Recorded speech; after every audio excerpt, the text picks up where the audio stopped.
Is it okay if they swing by your high school and meet with you? I was like, holy smokes. Like I've Wow. gone 2-year periods, like getting led on by Division 1 programs. Like, oh Right. yeah, yeah, yeah. No, like we're interested, but like we're interested only if the guy we actually want commits somewhere else.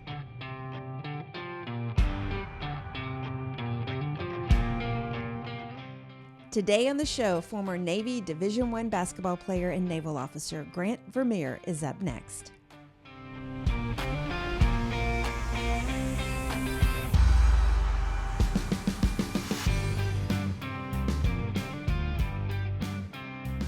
Welcome back to the Fifth Quarter Podcast. I'm your host, Sandy Adams, and this is where we dive deep into the world of sports, talking with retired athletes, current athletes, and everyone that makes the sports world great. A quick reminder, if you're not already subscribed to the podcast, make a note, subscribe to the show wherever you listen or watch, and please leave a review on Apple if you get a chance. You can find all of our information at 5thquarterpodcast.com. Now, grab your iced tea or your coffee. Get ready to be motivated and inspired, because this is where the real stories are told. Now, let me introduce you to today's guest. He's a former D1 basketball player and a 2017 graduate of the United States Naval Academy, and he served 6 years as a naval officer. These days, he's a partner at the Vermeer Group, a residential real estate team that services California and Texas, specializing in assisting Navy personnel in their relocation to the West Coast. Now, he uses his day job to power his passion project, Academy Insider, a 501c3 organization that guides, serves, and supports midshipmen, future midshipmen, and their families. And if that's not enough, he's also a college basketball official trying to give back and serve the game. Welcome to the show, Grant Vermeer. Thank you. Thank you so much for having me. I'm super excited to be on here.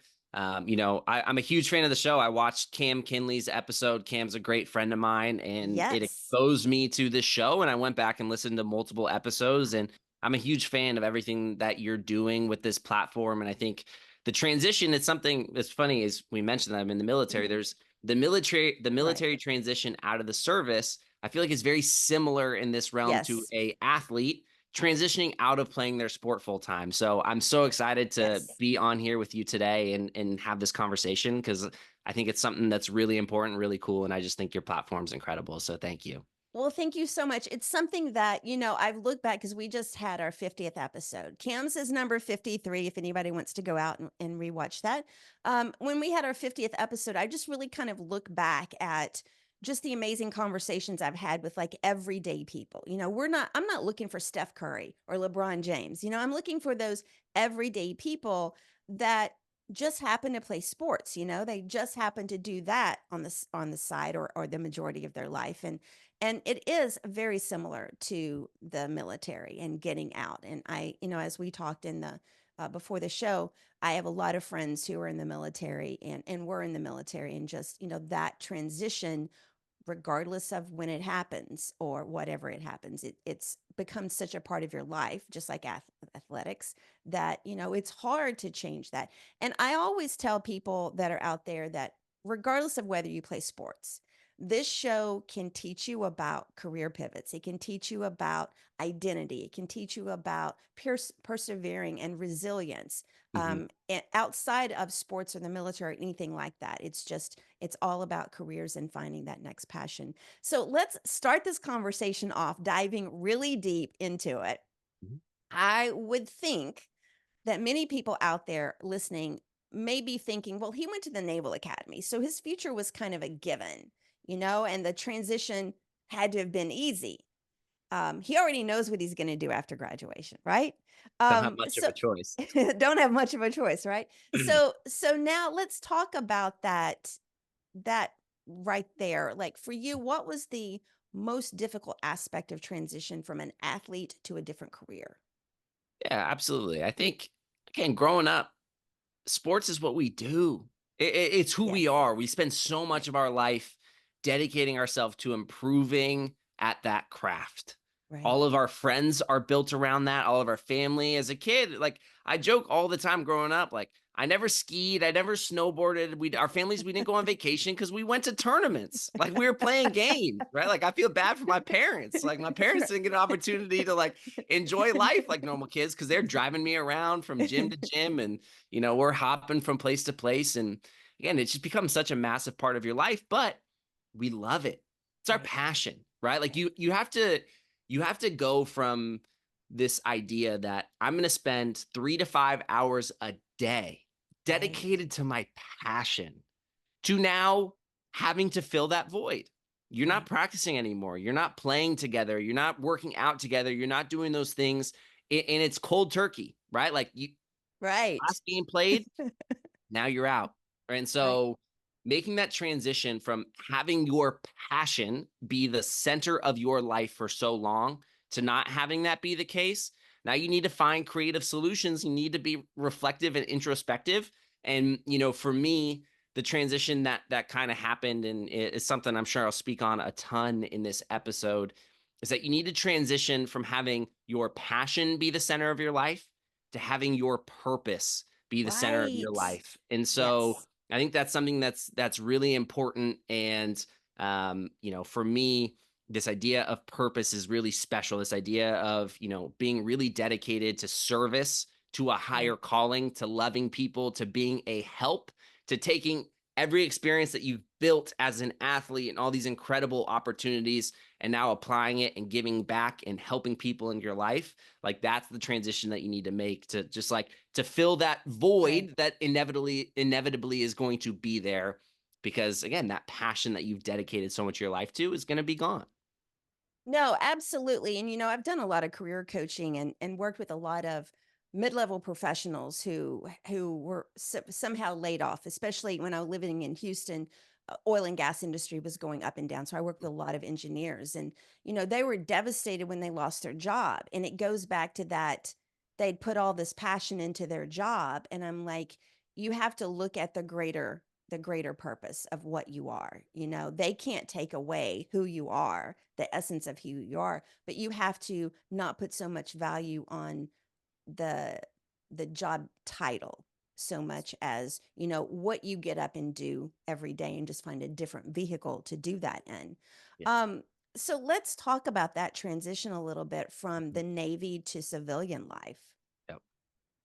It was difficult at first. I joke. I thought going through the Navy, I was a really disciplined person, Right, and you would then have to be. you have to be. That's the thing, is they That's make you it. be one. That's right. That's right. And then I got out and I entered the world of entrepreneurship, and I was self-employed, and that's a whole nother beast. When no one is telling you that you need That's to right. be at X place at Y time in Z uniform, well, like choosing that for yourself is Right. a whole nother battle. And Right. so, for me, that initial transition was difficult because I had tasted freedom for the first time in my life. You know what I mean? I was like, hey, I'm a normal person. Like, this That's is right. great.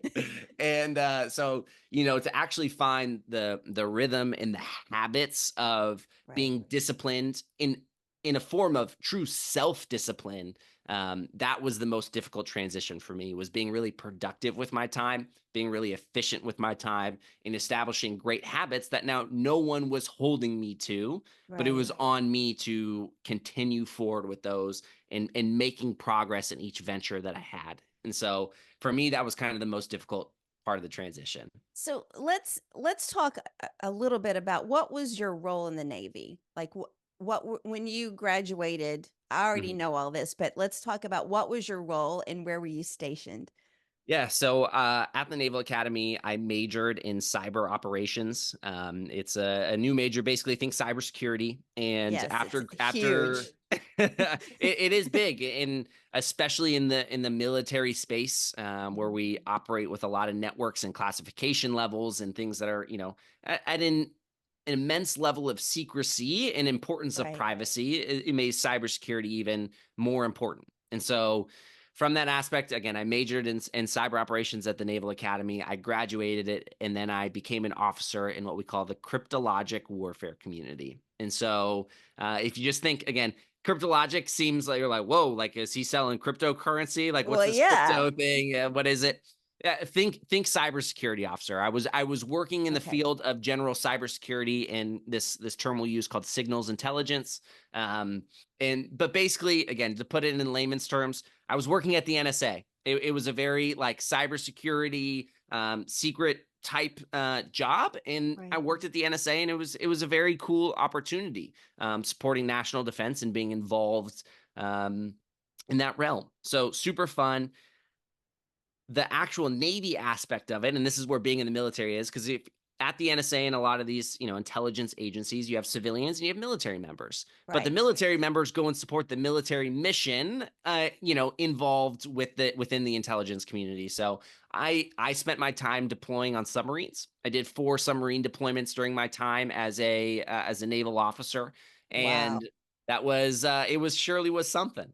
It was something. It was you know I like my time in the sun. I like breathing fresh air, and so to go multiple months at a time without breathing fresh air or feeling the sunlight on your skin, it's that is a true battle and a true test of resiliency for sure.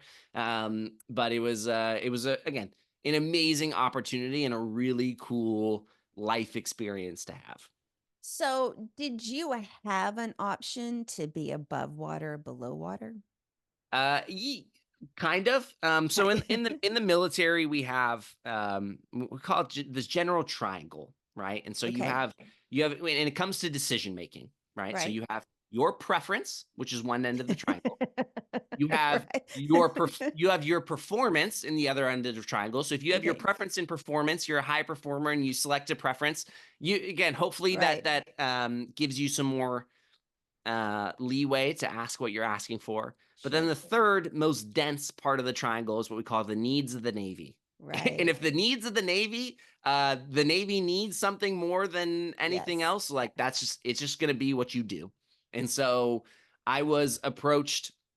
We have this term called detailer. It's the person who assigns you your job in the military. When you get Okay. these things called orders, that you have a 3-year set of orders where you're going to X location, X base to do a certain job. And Right. so I had my detailer talking to me, and he was like, "Hey, we have this opportunity to go be a direct support officer for the submarine mission out of Fort Meade, Maryland.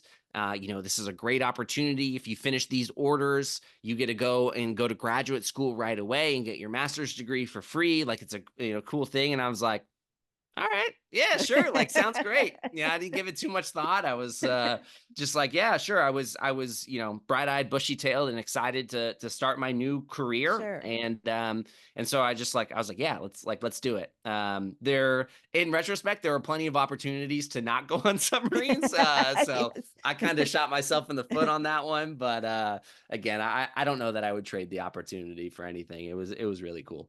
Well, I always like to say, regardless of our experiences, whether we like them, we don't want to change them, they made you who you are today. Yep. And, if you guys go back and listen to Cam's, he kind of talks about the same thing. His experiences, just like your experiences, have given you certain insights to Mhm. go forward into another path. So basically, you started the Naval Academy in 2013 Mhm. and you got out of the Navy in 2023. Yeah. 10 years 10 of years. your life. So you led a very structured life. When you got out, like what was the hard, you talked a little bit about time management and those kind of things, but Mhm. like that first day you woke up that you were no longer required to go into whatever naval facility. How did you like what was that feeling like that day? Or did Uh, it take you a few days for it to like sink in?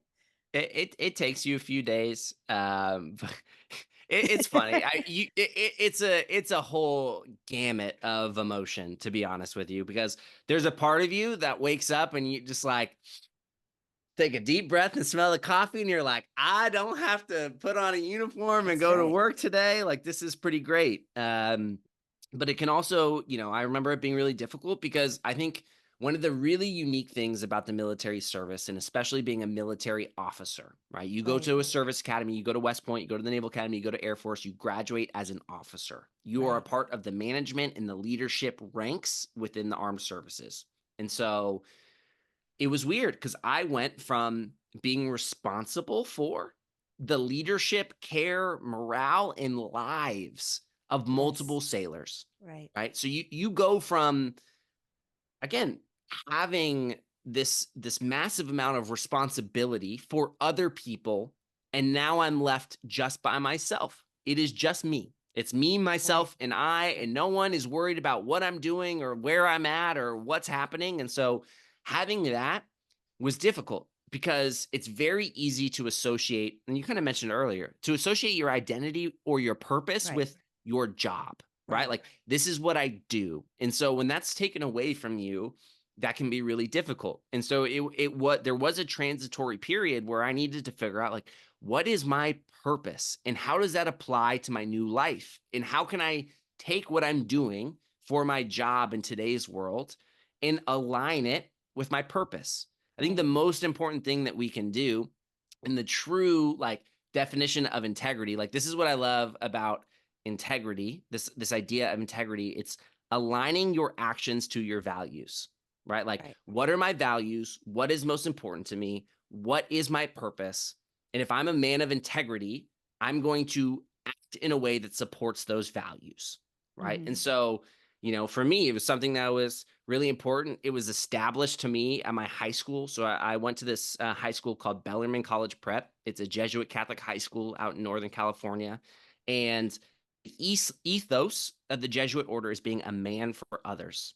In everything you do, you need to be of service. You need to love, Right. you need to emulate as best as you can the life of Jesus Christ. Like, how are you going to be a person who loves others, who takes care of others, and who helps others? Right. And so, that's something that I've held to my core. And for the first time, it was like really being tested of, like, how am I going to achieve that mission now in this new life, in this new career field, in this new world outside of the military? And so for me, that was the most difficult aspect, and trying to navigate that and really make sure that my career and lifestyle and everything that I was doing was supporting that purpose. And the other aspect of it is you go from, talking about identity, you go from this position of authority, pretty Mm, prestigious authority. You worked for the NSA, right? You worked in the NSA, yeah, to like a normal everyday person yep. with like, nothing associated with that. Did you already know what you were going to do once you got out of the Navy?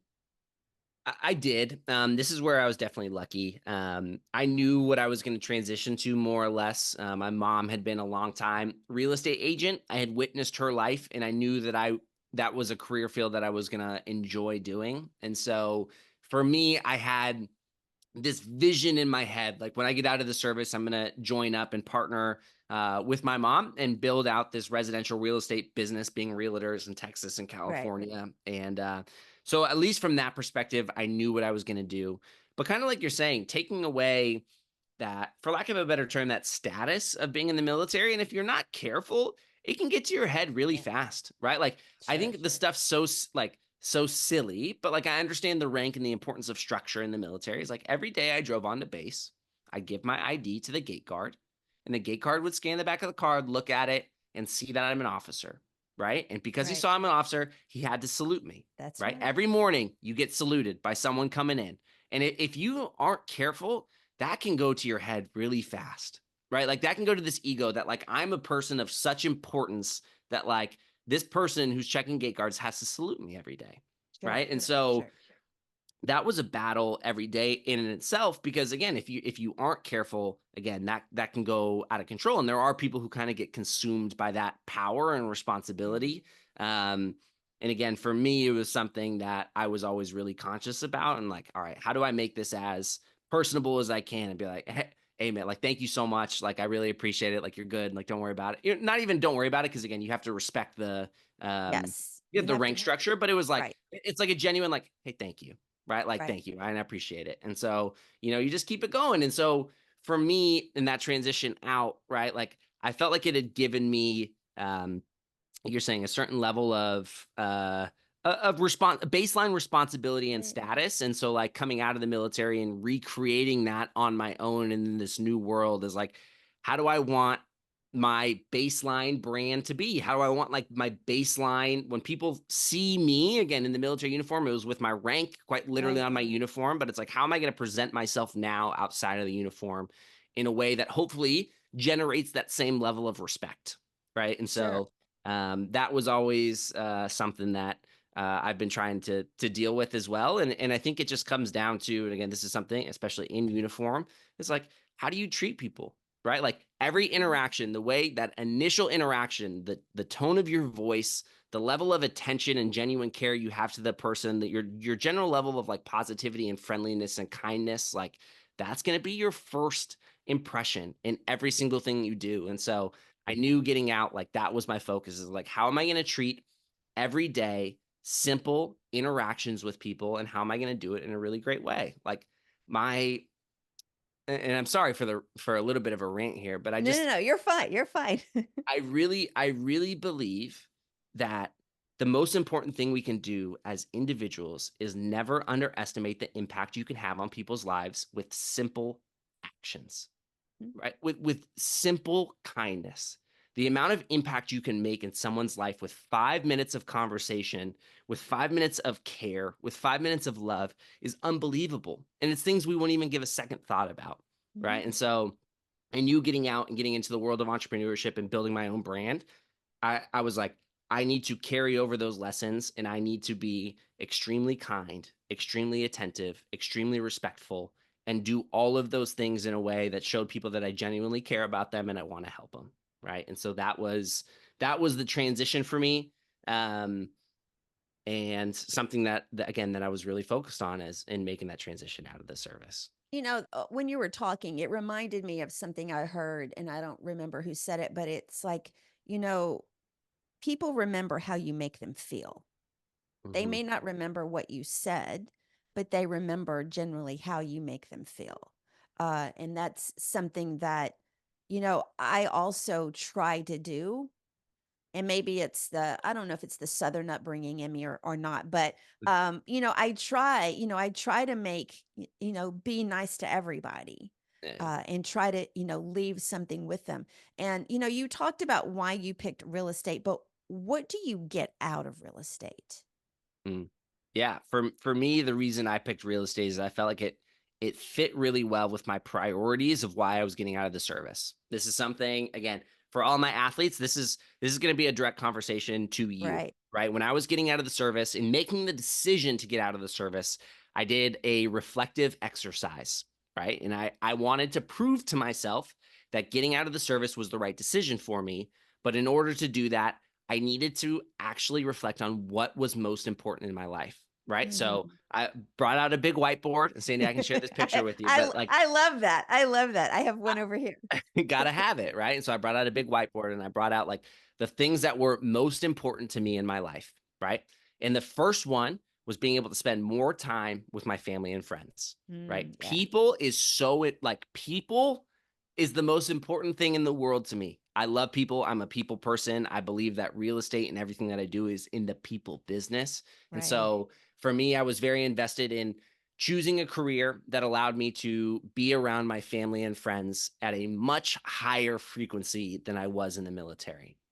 Mhm. The second thing that I wanted was not have to move every couple of years, right? And so I was like, I wanted to be able to establish roots in a place and be able to kind of like build my life in this new Yes. location, Yes. right? And so I thought that was also really important. My third thing that I thought was really interesting was I wanted to make way more money. Well, And sure. again, and especially with a caveat is like, again, I think the reality of the world is like the people who have a lot of capital are able to, yeah, again, it's up to you at that point to do it, but Right. have the real ability to make real positive change, like really Yes. affect things. So like for me, it was like, I want a career path where I can build a business that gives me an opportunity to have the capital to really make a positive impact on communities that I really care about. Right. And Right. so uh, that was something that was extremely important to me as well. And I'm actually going to pull up the photo of this whiteboard because I want to make sure I'm reading everything that's correct here. The fourth thing. that was really important to me was the freedom and flexibility to prioritize the things that bring me a lot of joy in life. Right. And so we talked about like how a sport, like it brought me my passion. Like I freaking love basketball. I don't even like, I love the silly game of basketball. Like to me, there's nothing better in the whole world. Like I love it. I'm a basketball junkie. And so, you know, being in the real estate world gave me an opportunity, as well as I'm sure we'll cover, and you Right. brought it up early, to officiate basketball, right? Right. Like being self-employed and being a real estate agent worked really well and hand in hand with like pursuing the officiating career as well. And so again, it kind of all fit in this priority list of like being able to pursue hobbies that I really enjoy was really important to me. Mm. And then the third thing was the prioritization of my physical and mental health, right? Like I wanted a career. Being on submarines, it's a grind. It's really Yes. difficult. There's not a lot of space to exercise. You're not doing all these things. And again, like I really wanted a career where I could prioritize my physical and my mental health. And so Right. when I looked at all of those things, more times with family and friend, flexibility to pursue hobbies and things that I enjoy, the prioritization of my physical and mental health, making more money to be able to positively impact communities I really care about, and then building roots in a new place and not having to move every 2 to 3 years, I was like, that makes sense. Like all of those Right. things make sense. And I was like, if those things are most important to me, then we go back to this idea of integrity. I need to make sure I'm constantly aligning my actions to the reasons I got out of the military. Because if I'm not doing that, then like I shouldn't have got out in the first place because I'm not Right. doing what I said I was going to do. Right. And Right. so this is my challenge to all athletes is like, take a look and be really reflective about what is most important to you in your life, what things really matter to you, and then start to align your career choices with those things. And your main career choice may not be what is those items, but it may give you the opportunity and opens the doors to pursue those things. Right. And so Exactly. this is where, you know, just being really thoughtful and being really reflective and being honest with yourself of what is really important to you, and then doing things that help you achieve those things is going to be really important in your transition out of your sport, right? Just like it was for me for my Right. transition out of the service. And so Right. that's kind of the overarching theme that I would say is, again, it's all about being really thoughtful, really reflective, being honest with yourself, and like labeling those things about what's really important to you, and then pursuing those things. You know, a lot of that speaks to your education and your structure, both in high school and in college at the Mhm. academy.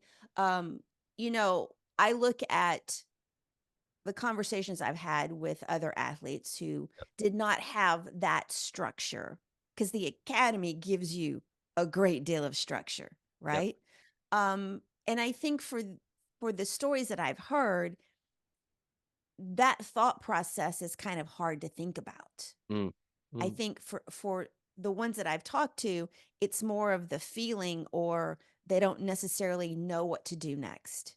Yep. Um, I do want to ask a question. Were you married when you got out of the service, or before you got out of the service? No, I Okay, was. so you got married after you got out of the service? Okay. Mhm. Cuz but obviously you two were together before you got out of the service. We were getting together as I was getting out of the service. So I've been out of the service about a year and a half now, right? Okay. So, Okay. well, yeah, I guess September is what, month 9? So yeah, close to 2 years. We started dating at the end of 2022. So we've been together, and I've only been married for a couple weeks now. So this is Oh this is my really god. this is really recent. Yeah, this is really recent. Well, congratulations. Thank you. But Yeah. my question was, and I've asked some other athletes, the reason I was being so nosy is, um, what was the transition for her? Mm. Because obviously she knew you, kind of. I don't know if there was well, she knew you as you were getting out, but was there a transition for her at all? A little bit in A me little kind bit. of in this process, but Right. what's also awesome is that my wife, and I don't know if I'm allowed to say this, I'm sorry, but she's a Sh- badass. Like Sure you can. It's my show. You can say whatever you want.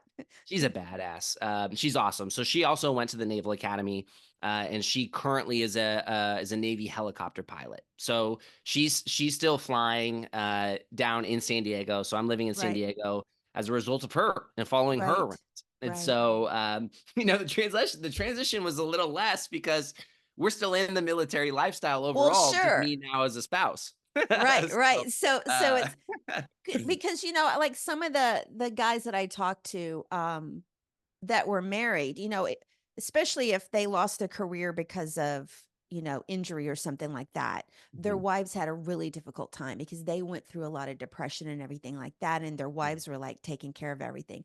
But if your wife's a helicopter pilot, oh my God, she is a badass. So, okay. She is. Um, She is. She was ready to go. She was locked in. She's like, "Hey, you better figure it out because I'm locked in over here." Yeah. No. okay. Okay. What's her name? Can we give her a shout out? What's her Yeah. name? Dominique Adams. Well, now Dominique Vermeer, which is very Okay, cool. so I mean, I already like her. We have the same last name, so I Right. mean, why not? Okay. Um anyway, so let's kind of backtrack a little bit. Let's Mhm. go back. We talked about high school. Yeah. What was your recruitment like? Was Mm. the Navy on your radar?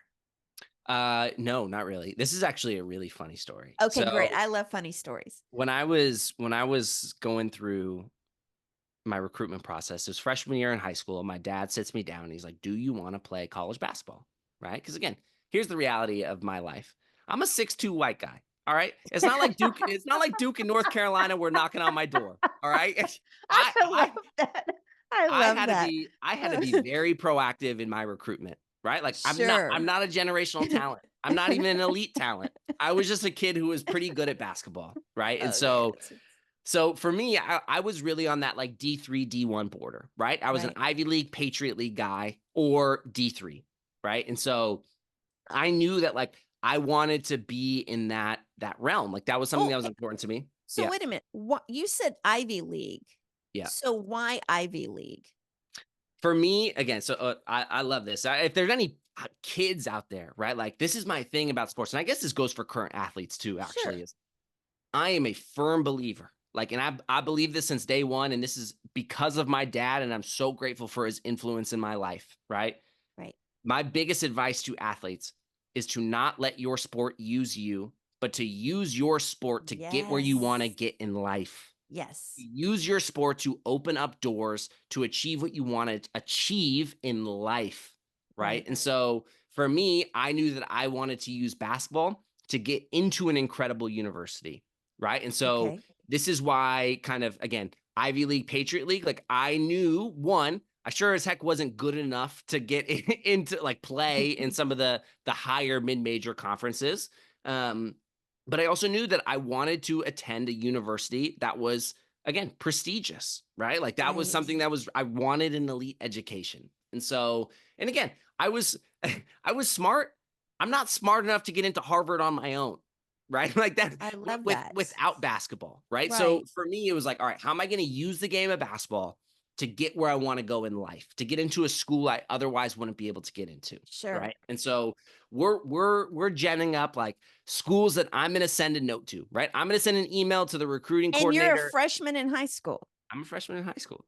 I'm a I freshman in love high school. this. I love this. I love So this. so I'm sending out, well, this was like after the end of my freshman year where like I had a really But again like a still. good season and I'm at this point, right? And I Right. appreciate it. Yeah. So I'm proactive. I'm sending stuff to again to all like the major D3 like conferences, like the Right. NESCAC and all that stuff. I'm sending it to letters to the coaches of MIT, of Swarthmore, of Amherst, of like all these high academic, really good Division 3 programs. And I'm also sending it to Lafayette, Lehigh, right? Right. Bucknell, Harvard, Yale, etc. Like I'm sending all these things. My Okay. What dad. I Oh do yeah, want to please. ask one question. Mhm. What did you want to study? At that point, I wasn't 100% sure. My brother was so again for context. I grew up in the Silicon Valley, right? Like I think it's really funny. People talk about their Ah, different experiences. I'm driving to high school every day as a 15-year-old, pulling up at red lights, looking next to me. There's nobody in the car next to me. It's a Google self-driving car, like getting miles for their data projects, right? Like okay, that's that crazy. like that's my reality. Like pulling up to Okay, red lights next to self-driving cars was like my upbringing, right? And so sure. so I was very involved in the STEM world, like the tech world Right. and Right. innovation. And Okay. so Okay. I wanted something very technical based, whether it be computer science, engineering, something of the Right. sort. Like I knew I wanted to be in that field. Right. So as we're writing all these letters, my dad is just like, do you want to send a letter to the Naval Academy or to Army or to Air Force, et cetera, Right. to any of the service academies? And I literally told him point blank, I was like, No. I was like, I was like, I want to be a normal kid, right? Like, I want to go have a normal college experience. I want to do all these things. Like, no way. I don't Right, want to be in the right. military. Like, yeah, cool idea, but like, I'd rather just go to a normal school and play basketball. Did you know anybody in the military? None. Okay. None. Okay. So again, a Okay. big piece of it, right? Like no Sure. exposure to it, That's no right. awareness. Like I don't realize just how incredible these universities are, right? Like I'm just like, no, we're good. And so I don't. I send letters to all these different places, and it leads to a good recruitment for me, right? Like Right. I ended up in a spot where I was getting interest from Division I schools, but really no offers. But like I joked, I became like the LeBron James of D3, right? Like my recruiting was like awesome, right? Like I'm having like all these top D3 programs, write me letters, recruit me really heavily. I'm Right. getting brought out for like the junior days at Swarthmore, at MIT, at Wow. Claremont McKenna down in Right. LA, out to Whitman College in Walla Walla, Washington, who had won the national championship. Like it was super fun. Like I was like, wow, this is really incredible. And I thought that was really awesome. And so I was like, I was convinced. I was like, all right, well, I'm just gonna play D3. Like I'm gonna play D3 and it'll be like this is great. It's gonna get Right. me into one of these elite schools. And I ended up actually at the end of my junior day in high school, I committed to MIT. I was like, I want to go to the Massachusetts Institute of Pretty Technology. impressive. I'm going to go to MIT, and thank you. I appreciate it. Again, it's one of the things I didn't have the grades to get in on my own, but with basketball, it was going to open up a door to I attend a think university that's of super really important to put that there. You didn't have the grades alone, Yep, but basketball with your grades gave you the opportunity. correct. I think that's an 100%. awesome, awesome caveat there. Yeah. 100%. And so, so I was like, I was set. I was like, I told the coach, I committed. I was like, I'm coming to MIT, right? And Right. handshake, awesome, love it, sweet. Now, again, the reality of Division III basketball is that there's no athletic scholarships.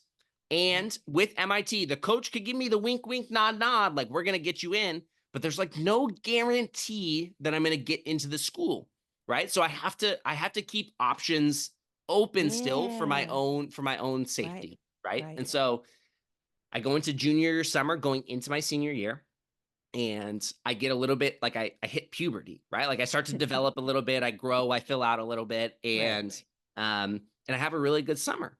And I end up getting an offer from Sacramento State. And then in my last Division I game, or excuse me, last Division I game, my last like high school AAU summer game, Right. who's sitting in the stands, unbeknownst to me, besides one of the assistant coaches from Navy, right? And so In I California. Las Vegas. It was a Las Vegas like summer tournament, like major AAU Oh, tournament. So okay. all the Because coaches are just coming. because you were playing AAU I was ball. playing AAU, Okay. exactly. Okay. And so yeah, so like Navy coach is there. And as fate would have it, I have like the best game of my life, right? Like best game of my life. And so before you know it, like as soon as the live period opens up, I get a phone call from Navy, right? Navy coach calls, hey, Grant, blah, blah, blah. One of our assistant coaches is going to be out in California. Is it okay if they swing by your high school and meet with you? I was like, holy smokes. Like I've Wow. gone 2 year periods, like getting led on by Division I programs. Like, oh Right. yeah. No, like we're interested, but like we're interested only if the guy we actually want commits somewhere else. Sure. Right. And so Right. to like have this like immediate, like real interest, I was like, oh, that's cool. Assistant coach comes out. He's like, he watches me practice. He's like, no, like we're interested. Head coach flies out the week after, and I get an offer. Right. So I go this period of like 2 years of like being led on by a bunch of Right. Division I programs. And then within 2 weeks, I get an offer from the Naval Academy. And they're like, we want you to come out, come on your official visit. Like, we want you to come play basketball at the Naval Academy. Right. And I was like, Did they say what about you interested them for their program?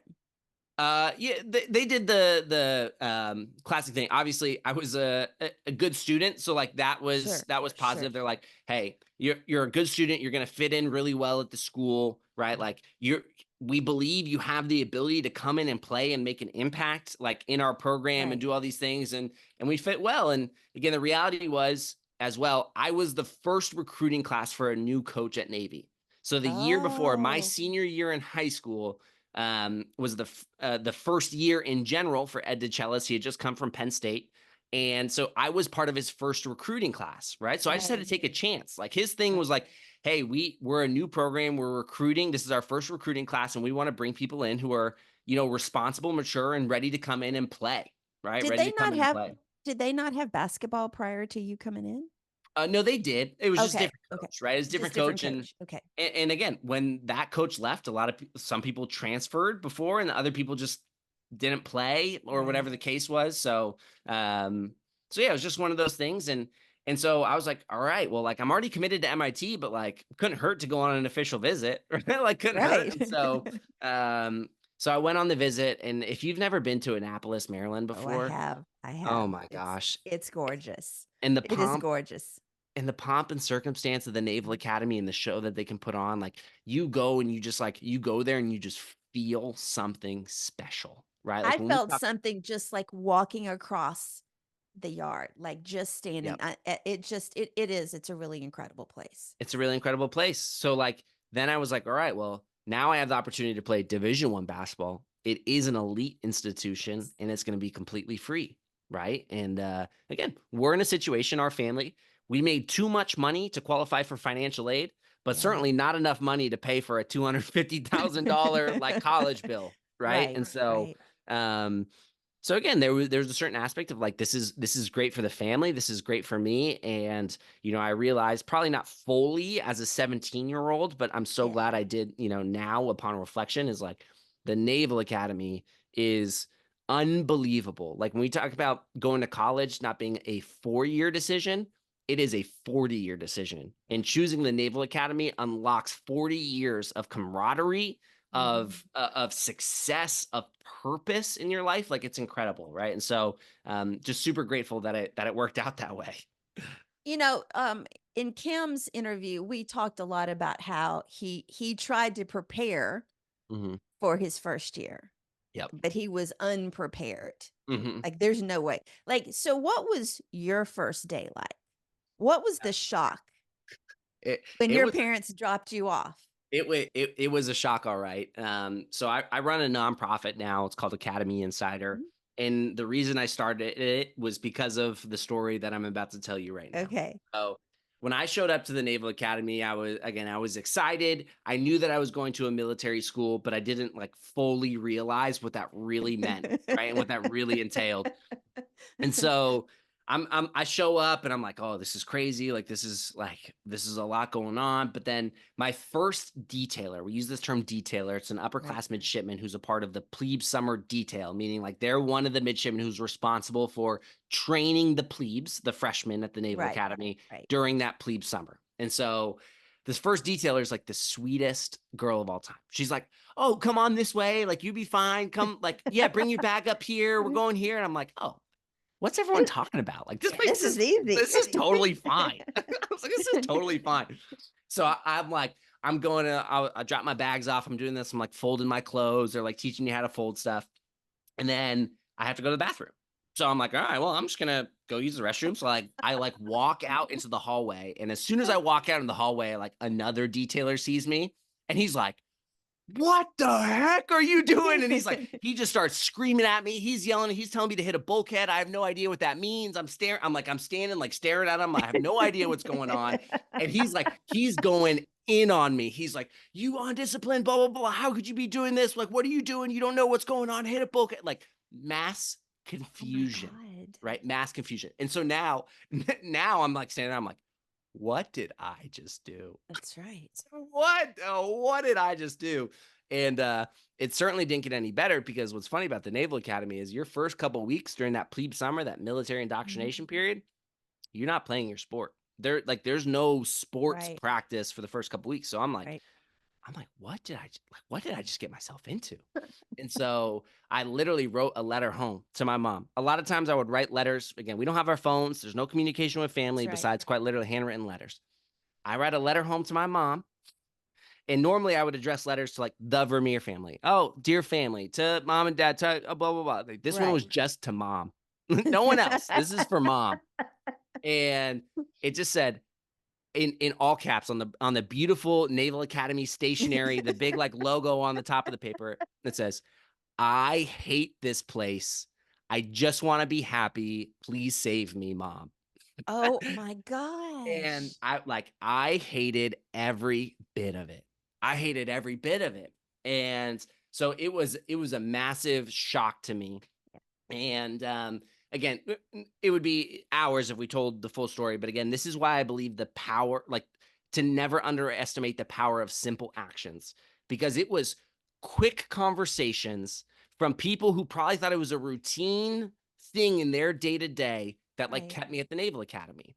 That like my leadership having a simple conversation with me and helping calm me down and take me out of my emotional state and bring me to a baseline of logic is the difference between me leaving the Naval Academy and staying at Right. the Naval Well, Academy. and they have to understand most people that Mhm. start the Naval Academy are going to experience the same thing that you were feeling. I Oh, mean, yeah. it's It's got to be. designed. I do have a quick question. Did your mom ever tell you like her immediate response when when she read that letter? She was ready to get on a flight and drag my butt out of there, man.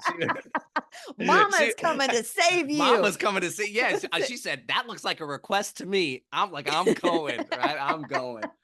And, we talk about it a lot. Again, it's a funny thing, but my mom always tells me, she's like, "A parent can only be as happy as their Sure. unhappiest child," Sure. right? And Sure. so she was going through it. I put her through it, right? She was going And through the she's ringer too. across the country. Oh, yeah. Yeah, yeah, yeah. And So like you've committed to the Naval Academy. It's not like, I mean, I guess, could she just show up and take you back?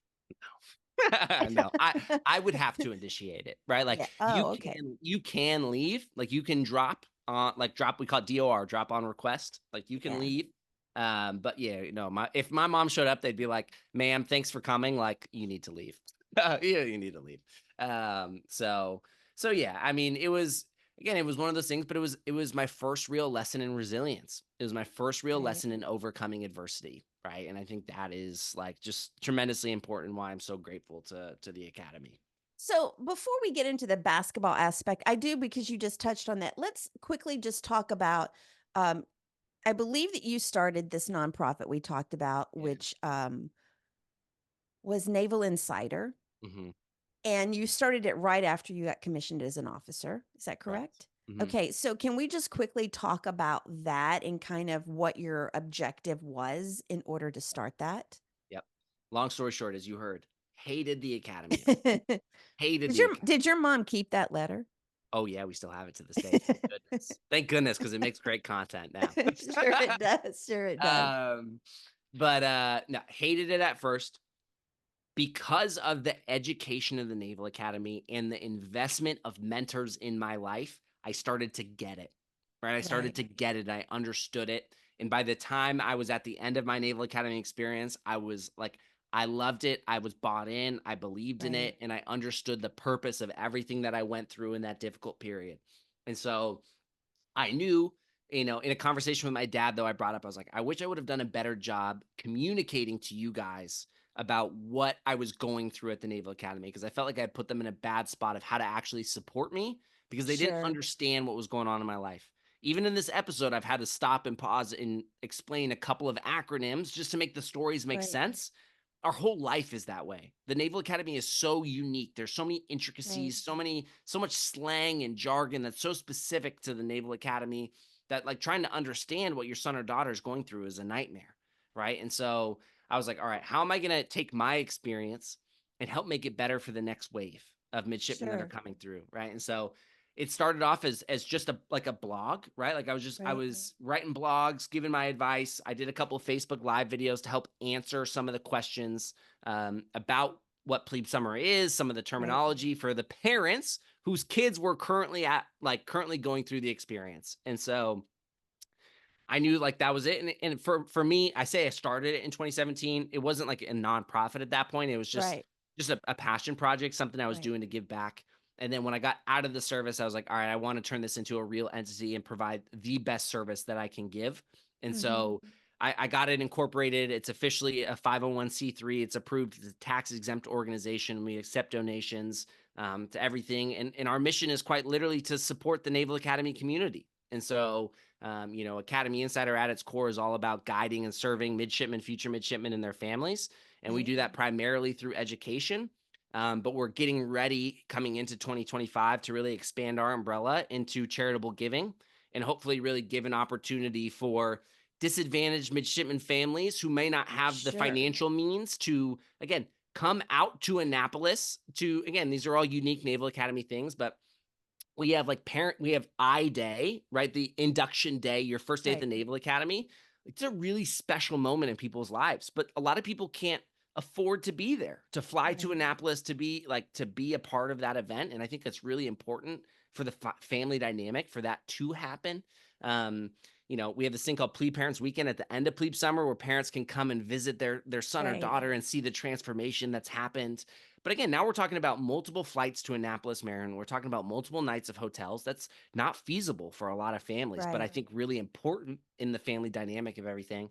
Our graduation is not a day, it's a week. We call That's it right. commissioning week, Right. right? And so, and high demand, high prices, high costs, like it becomes a real financial burden to a lot of families. And so, really, our next venture and goal is really to do some charitable giving to midshipman families to hopefully ease the burden of those costs to Sure. be with their Right. loved one as they go through Right. the experience. And so, it's called Academy Insider. You can find it www.academyinsider.com. I'm on every like social media platform, and yeah, again, it's just it's really an opportunity for me to give back and realize that the Naval Academy was the greatest thing to ever happen to me, even though I would have never believed you if you had asked me that as a freshman. And I just really want to give back to the next wave of midshipmen and make it an experience that is really beneficial for the families as well, in really bridging that knowledge gap and helping making it easier for them to support their child or their loved one going through it. I'll put all of the links that he's going to give us in the show notes, so you guys out there don't have to necessarily worry about writing stuff down really quickly. I do want to just kind of backtrack a little bit because Yep. you talked about buying into the culture and all of that. Mhm. Let's look at current schools, D1, D2, D3. Mhm. I'm really going to focus on D1 because it's all Yep. in the news. Yep. You look at a lot of these schools where there is the turnover, there is the transfer portal now, Mhm. there is NIL, and Mhm. I just see that, so many schools get basically a new team every year, almost, Mhm. and there doesn't seem to be as much bought in Mhm. team aspect wise for a lot Yep. of schools, a lot of Mhm. teams. What do you see as a possible? I mean, I know you can't fix every school, but I mean, what are your thoughts on how to build that team dynamic? Because you've gone through a place where culture was everything. Mhm. It's had to be everything. You've been on Yep. a submarine where it's got to be team oriented, right? So, what are some thoughts on how these teams can build that culture better? Yeah. The onus is on every party involved, right? And I Mhm. think, I always think it's funny, just like general media, people love to put scapegoats, put people as the Yeah. primary Yeah. responsibility for certain things. It's on all of us, right? It's been the culture that's been Mhm. created by players, the parents of players who are Right. pushing their sons or daughters in different ways, and on the coaches and the administrations and everything of the sort. My personal opinion is that you need coaches to start, right? Who are going to genuinely care about and love their players and Right. not see them as a means to an end to win games and get paid, right? And so that's the start of it. But it also comes down to players owning that, right? It's what I talked about earlier, which is that like we and again, the 1% of us who are going to go to the NBA and make millions and millions of dollars, then yes, Mhm. your best ROI, your best return on investment is going to the program where you're going to get the best shot to get seen and go play in the NBA. Right. Straight up. You're going to make way more money doing that than anything else in the world. For the 99.9% of us who are going to play our college sport and then go on and, like you're saying, live normal Right. life, you need to pick the school that is going to set you up best for life for Right. life, right? And that comes down to, are the coaches actually going to invest in me in my personal and professional development? Are they going to love me? Are they going to care about me? Are they going to teach me, coach me, and mentor me and help me set my life up for success? Are they going to open up doors for me? Are they going to connect me with people outside of this? What network am I becoming a part of that like I'm going to be set up for success when I leave this institution, right? If we transition that. And again, it's made it tougher because NIL, you get money now, but you're Right. not going to make nearly enough money to set you up for life. And this is where my biggest push comes in, which is like you need to pick a school, you need to pick a program that is going to set you up for life. Right. And but it comes down to delaying gratification, right? Like we want to get paid now. We want to do these things now. We want to become a part of a winning culture now. Like, Right. no, you have to build it brick by brick, day by day, habitual action by habitual action. And you need to put yourself in an ecosystem and a part of a team that's going to care about you, that is going to love you, and they're going to teach you, coach you, and mentor you and help you develop and become the person you need to be successful in life. Right. Because I guarantee Mhm. you now, if you're a mid-major D1 athlete going to play at, and I don't want to use another school to disparage them at all, but like you Right, have the right. opportunity to go play at West Point or the Naval Academy or the Air Force Academy or make $40,000 playing for X school in an NIL deal. I guarantee you the holistic experience and education of being being a student athlete at the Naval Academy, the life experiences you're going to get as a military officer, and then the network you're going to become a part of as a result of being a Right. graduate of those institutions, the ROI on that in the long term is going to be significantly higher than anything else in the world. Right. And Mhm. so that's my call to action to athletes is like take a long-term approach. What is going to set me up best for life? What is going to set me up for success? And use your sport to get you to that place, to open up the doors Right. that make you arrive there and not be worried about this like immediate term, right? As the world wants instant gratification more and They more, do. They the really do. the reward for delaying your gratification is becoming more and more, right? And so like if you can accept that and really invest in your development as a young man or woman and like grow and develop, like you're going to set yourself apart in so many ways. The instant gratification is really hard to deal with. And I see this not only with college players, but also with high school players. Mhm. I do love the fact that you talked about how you were on an AAU team and that's how you got exposed to Navy by going and Mhm. doing travel ball. I really think that is a great opportunity there. And just using, I think looking for opportunities wherever they are, keeping your eyes open for opportunities and not be so blinded to I want to play in the NBA or I want to play in the NFL or I want to do this. Open yourself up to whatever else is out there. Let's do really quickly. I do want to talk about your Navy career playing basketball. Yeah. Okay, so what was that like the first day, the first game where you put on that uniform and you played for Navy? Dream come true. As a kid growing up, like shooting hoops and in the front yard, right? Like to be able to put on a college jersey and play was incredible. So much fun. I got it. Like I played, my freshman year, like getting into it. Played a little bit starting Right. off, right? Had a great game actually against the University of Virginia at the Right. University of Virginia. So much fun, right? Like dream come true. Start to play way more, right? Like get this opportunity and like incredible, right? Incredible opportunities. Another cool thing about like the United States Naval Academy, people want to come play you. It's good PR for them, It right? And is so like good PR. my sophomore year, I'm a starter. First game of the year, Michigan State playing at the Naval Academy in Annapolis for the Veterans Classic. Like I'm lined up against Denzel Valentine, who had a good NBA career playing overseas still, right? Like I played against NBA players as a result of Right. my time at the Naval Academy. So much fun. Like dream come true, playing Division I basketball was also the best teacher about life for me Yeah. because the reality of the Naval Academy, well, is it's a Division I program and their Mhm. job is to win. And so, sophomore year, I get hurt. Well, I actually get sick first. I get like the flu over Christmas break and I miss about 2 weeks of the season. And then it takes me another good 2 weeks just to get my Sure. conditioning back and feel good. So I'm out for about a month.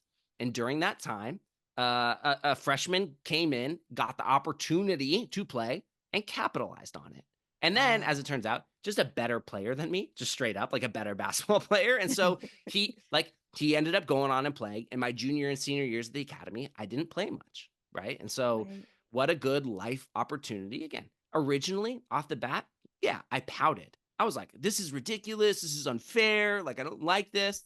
And I had, when we talked about the Naval Academy, I had mentors who sat me down and talked to me, and they're like, "Hey, this is the situation. It is what it is. You Right. have two choices. You can either choose to pout or you can choose to embrace your new role and do whatever it takes to help the team win. You Mhm. control your attitude, you control your effort. That's it. And if you want to choose to pout and be a loser, that's on you. Or you can do what it takes to help the team win. Right. And so for me, that was the first mindset shift of like going and being a great teammate. And like this Right. is the Naval Academy to a T through and through. Right. And again, to be a great teammate, you have to know your role, you have to embrace your role, and you have to excel in your role.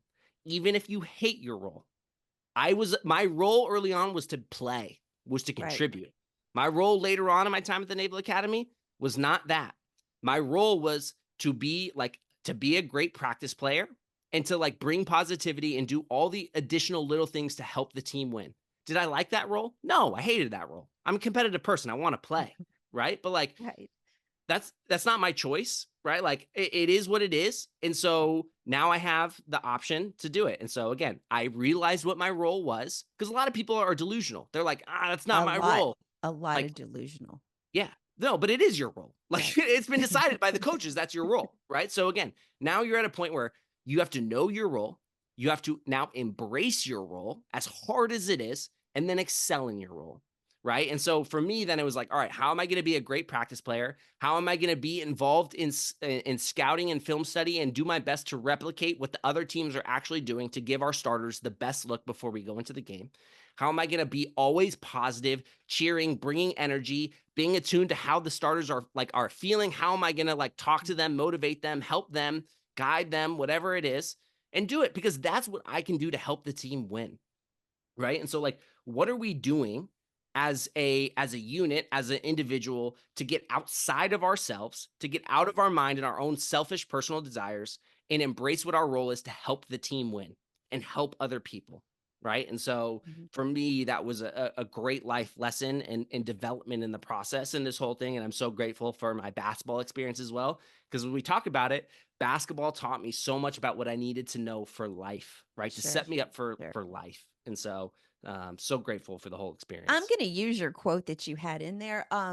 You know, obviously Memphis is I like to call it the Mecca of Yeah. basketball. Um, but I also, I do see how this younger generations, they just wanna shoot.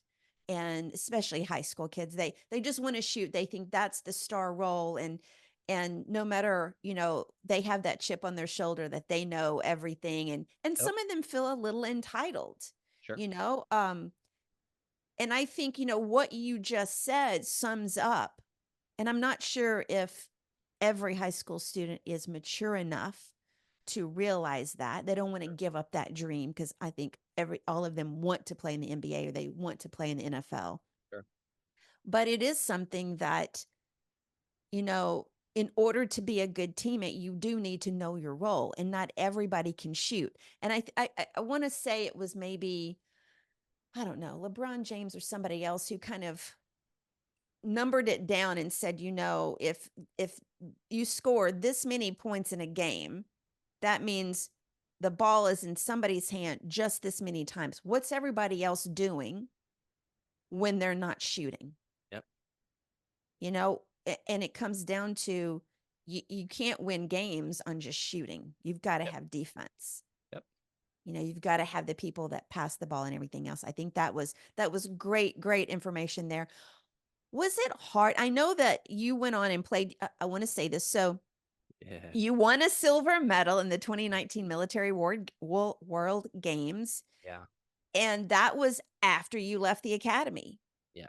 Um, what was that like, the transition from the Naval Academy as a Mm. basketball player? And then obviously sports is a big part of just the military overseas and in various ports around the world, and Yeah. um, for recreation. But how did that help you after you got out of the academy and you were a naval officer? How did the sport help you then? Yeah. I mean, so much. And I think what's really cool, you mentioned that is there's a team called the USA Armed Forces basketball team where for a Mhm. month out of every year, you can try out to play for that team and go compete internationally. See, Right. that's so cool. That's so Which cool. which was so cool. So my playing career wasn't even officially done. Like a month out of each year, I got to go play for the USA Armed Forces basketball team. 2019 Military World Games in Wuhan, China. Which Competed. can I just say, I had never heard of that city Well, now it's until infamous. the pandemic. I had never heard of that city. I'm like, What the hell? How does everybody know who Wuhan, China is?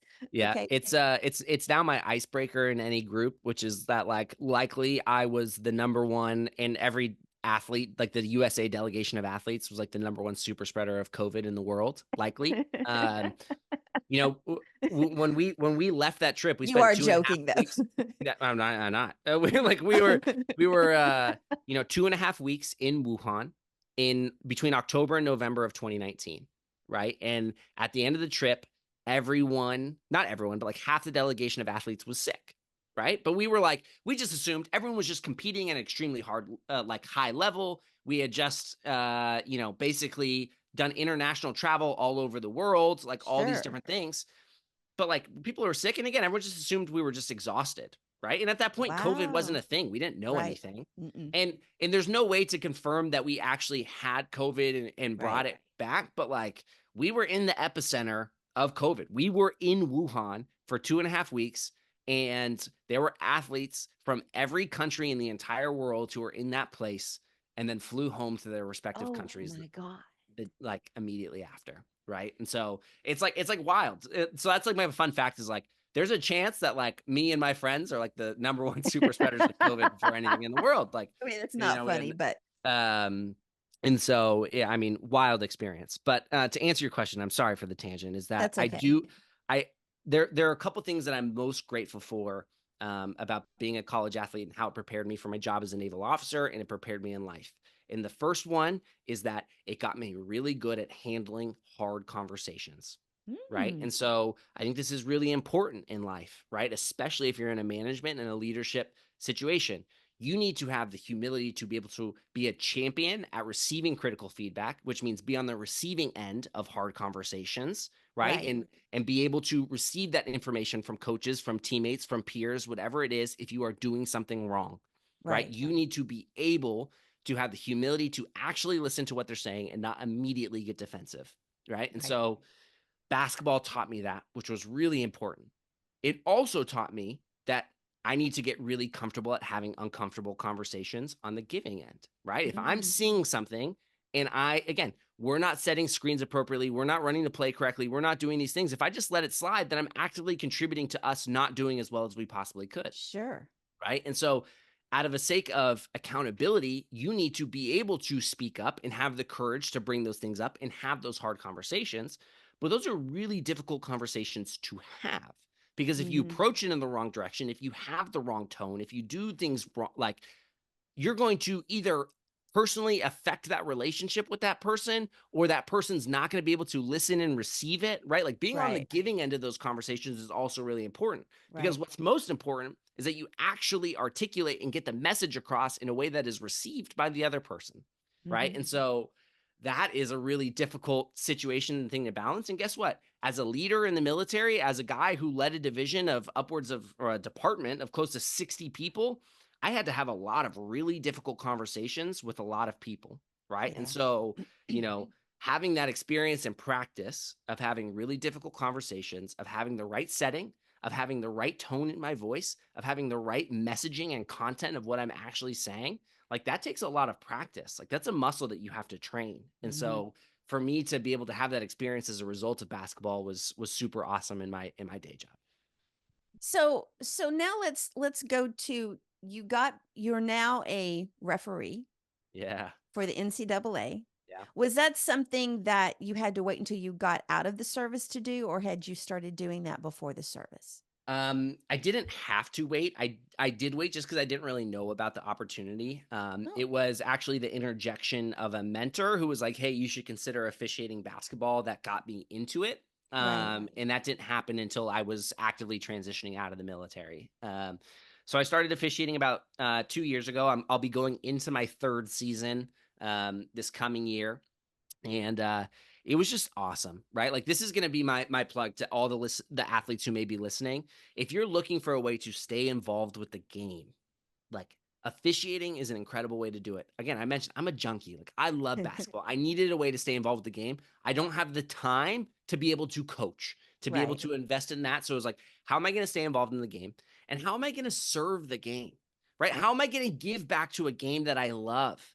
And we need officials who played to come back and officiate these games, right? Like if Yes. we want the fairest, best games, people who understand the unspoken rules, the context, the gray area, like all these different aspects of the rules and the knowledge of the game, like we need officials to come back and serve the game. And it really is service because guess what? Being an official is hard. And like It they is. assumed like all these different things, like about, oh yeah, I played, I'll be able to ref. Reffing's hard, It right? And if we talk is. about having hard conversations, like if you the stuff that players and coaches say to you as an official is crazy. Is Trust me. crazy, I, right? I've been Yeah. in FedEx Forum. Those refs get a really hard rap, let me They tell you. get they get a really hard rap. And so like again, it's not fun. Like it is fun because I love it, but like it's really difficult and it's Mhm. really hard. And you're the subject of a lot of harassment, honestly, which is a whole nother topic that Sure. like for another day. But like you're the subject of a lot of difficulty. But if you want to give back to the game, if you want to love the game and you want to help make the game as best as it can be, like we need athletes to come back and officiate. And also you I can make pretty good money doing it. So if you want a side hustle, like stay involved, right? But like from the general thing and like my again when we talk about like living by purpose and like being of service, like for me this idea of being a man for others, being service first in everything that I do, like officiating is an incredible way to do that and give back to the game that I love dearly, right? And like Mhm. contribute and try and make it as good as it can be. And so um if you want to stay involved with the game, you want to give back and contribute and say thank you for all the amazing years you had playing, like consider officiating. It's awesome. Was it hard to get certified?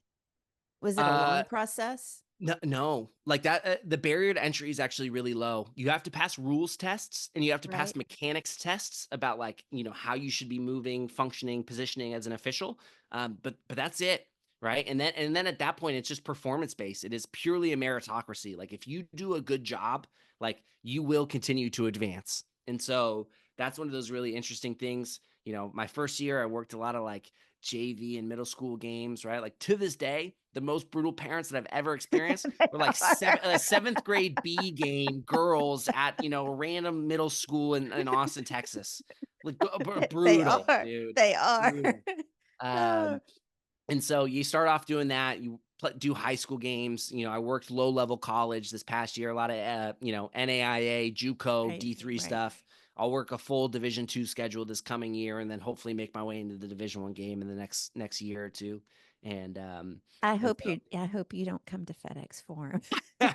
well, I promise you, any arena in the entire country, the same thing is happening. I know, but I wouldn't be in there. Like Mhm. one of our games, I want to say it was last year or the year before, really bad call at the end. Yeah. There was an issue about we didn't call a timeout, although we clearly called a timeout and the other Mhm. ref. And then I realized afterwards, when they're talking about it on the television, Yep.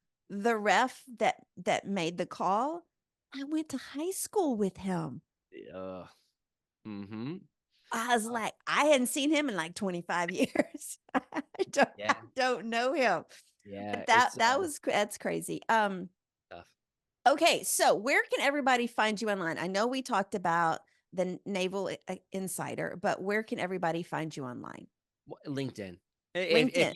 you want to connect with me, go to LinkedIn. Okay. I take my LinkedIn profile very very I very do seriously. too. And It I is think the jam. it is. And so I'm just Grant Vermeer on Okay. LinkedIn. I post everything that I do. So a lot of Naval Academy content, a lot of basketball officiating content, Right. and a lot of stuff about real estate as well. And so if you Right. want to connect with me there, just touch base. Talk about a service academy education, talk about anything, talk about life transitioning out of something, reach out to me there. Okay. Grant Vermeer on LinkedIn. Yeah, And I'll put your websites and everything on the show notes as well. perfect. Grant, thank you so very much for being on today. Of course, my pleasure. I'm sorry for going off and rambling Oh so much. no. So I do Episode. have to tell you a funny joke. Yeah. It's not really a joke. So a lot of times I'm going really fast. And so yesterday I was making my notes and for some reason I was writing down your name as Ben. I don't know why. I have no earthly idea Yep. why in the world. Although I think there was an actor that was Ben something. I don't know why I did that. And then this morning, I'm like pulling up your stuff and I'm like, oh my God, his name's not Ben, it's Grant. And then I like freak out. I'm like, did I write all of the notes to him? Did I put Ben in the notes? Surely he would have said that's not my name. So like I had this panic attack. So Yeah. that was kind of funny. So, Oh, good. if you As a, ever as a need, as a podcast host myself, I get it. I've had those like wake up in the middle of the night. It's like, did I yeah, address it to the wrong person? Like, oh my yeah. God. I I've been mean, and then I'm like, oh my God, like, yeah, it was just that panic attack of, and then I kind of jinxed myself. And then I was like afraid, oh my God, I'm going to like accidentally call him Ben in the middle of the show. there. So we're good. Anyway, thank you so much, so very much for being on today's show. That wraps it up. And for you all out there, thank you all for listening, especially if you've made it all the way to this part of the show. I hope that you found something interesting out of everything that Grant has shared with us today. I appreciate all your support. And remember to subscribe to the show wherever you listen or watch. My mantra is like, share, and review. Give us a review on Apple. Follow us on social media at 5THQRT Podcast. Until next time, remember, change is our ally and it paves the way for greatness. Stay inspired. Have a great rest of the week.